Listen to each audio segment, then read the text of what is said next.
when a 4-year-old called 911 and said, "My mom sleeps all day." Officers thought it might be a simple case of exhaustion. But when they arrived at her home, what they uncovered left them completely stunned. What was really going on behind those closed doors? And how did a little girl's bravery uncover something that shocked even seasoned professionals? Stay tuned to find out and let us know where you're listening from. Don't forget to subscribe. Emma Turner, a bright-eyed 4-year-old with curly brown hair, stretched her tiny limbs and yawned. She glanced over at her mother, Lily Turner, who was usually the first to wake up each day. But today, Lily was still sound asleep, her chest rising and falling rhythmically. "Mommy?" Emma whispered, gently shaking her mother's shoulder. She tried again, a little louder this time, but Lily remained unresponsive.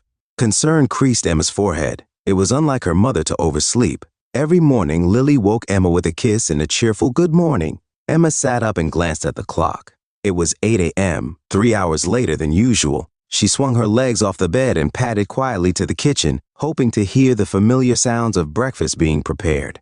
The kitchen was silent, no sizzling on the stove, no clinking of dishes, just the eerie quiet of an empty apartment. Emma's stomach rumbled with hunger, but her concern for her mother overshadowed everything else. She tried to make breakfast herself, clumsy with the utensils and unsure of where to start. After several failed attempts, Emma sat at the kitchen table, feeling overwhelmed and scared.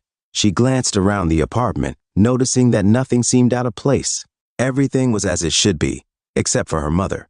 Emma remembered the emergency drill Lily had insisted they practice every week. "Remember, Emma, if something's wrong, call. It's important." Taking a deep breath, Emma decided to follow her mother's advice. She waddled over to the phone on the wall, her small fingers fumbling with the buttons. Her heart pounded in her chest as she dialed the familiar numbers. "What's your emergency?" The operator's voice was calm and professional. Emma's eyes welled up with tears. "My mommy has been asleep all day," she managed to say, her voice trembling. There was a brief pause, and Emma felt a shiver run down her spine. "Can you tell me your address, sweetheart?"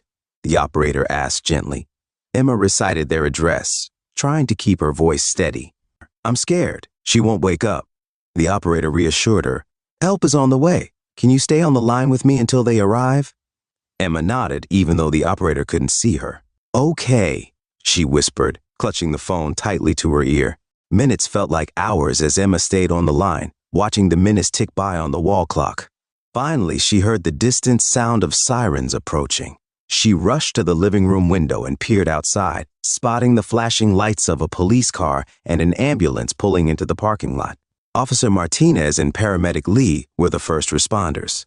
They swiftly made their way to Emma's apartment, understanding the urgency of the situation. The building manager, Mr. Reynolds, was already at the entrance, helping the officers navigate the security system. Officer Martinez knocked on the door, but it was locked. "We're here to help," he announced. Mr. Reynolds attempted to open the door from his side, but it remained stubbornly shut. Time was of the essence. Emma's mother was still unresponsive inside. Paramedic Lee suggested using a crowbar to pry the door open, but the door wouldn't budge. The officers worked quickly, their training kicking in as they assessed the situation. Meanwhile, Emma stood by the door, feeling a mix of fear and determination. Inside the apartment, Emma heard the commotion outside. She knew she had to help her mother and the responders trying to get in. She attempted to reach for the phone again, but her hands were shaking too much. Desperate, Emma tried to unlock the door herself, using a small step stool to reach the handle.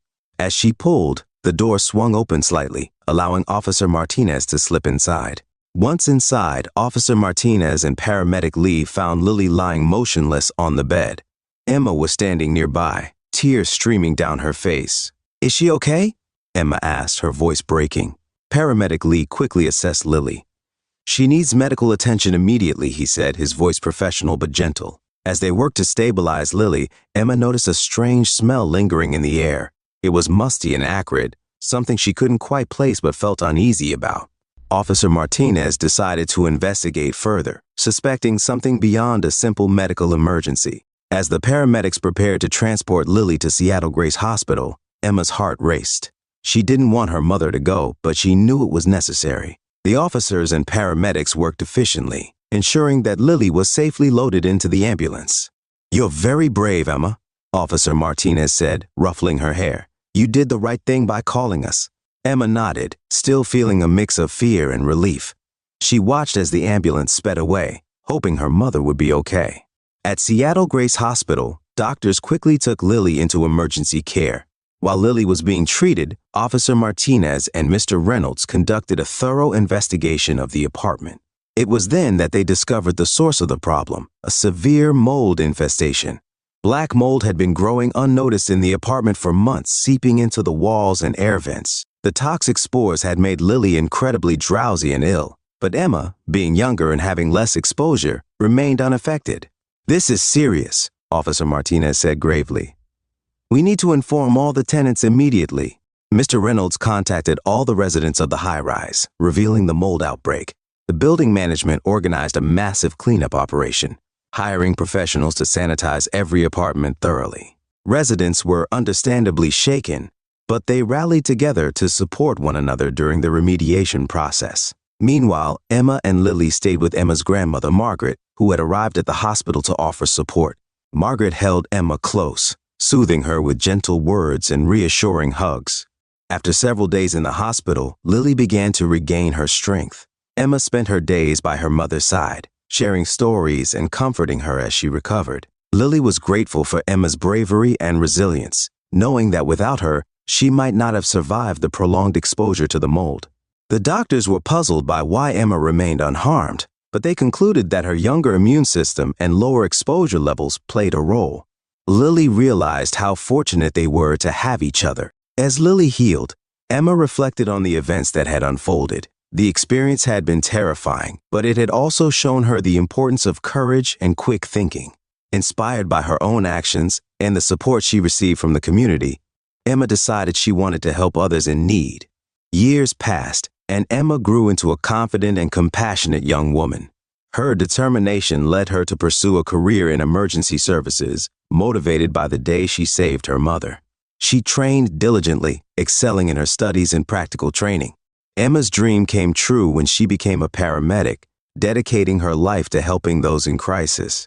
Her first day on the job reminded her of that fateful morning in her Seattle apartment. She felt a deep sense of fulfillment as she responded to emergencies, knowing that her actions could make a difference just as hers had.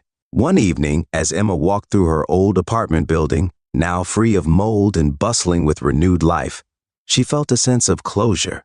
The community had come together to overcome a hidden threat, and Emma had grown from a frightened child into a hero in her own right.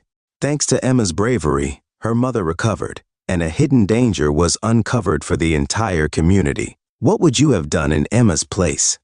Could you stay calm and act quickly in such a moment? We'd love to hear your thoughts in the comments below.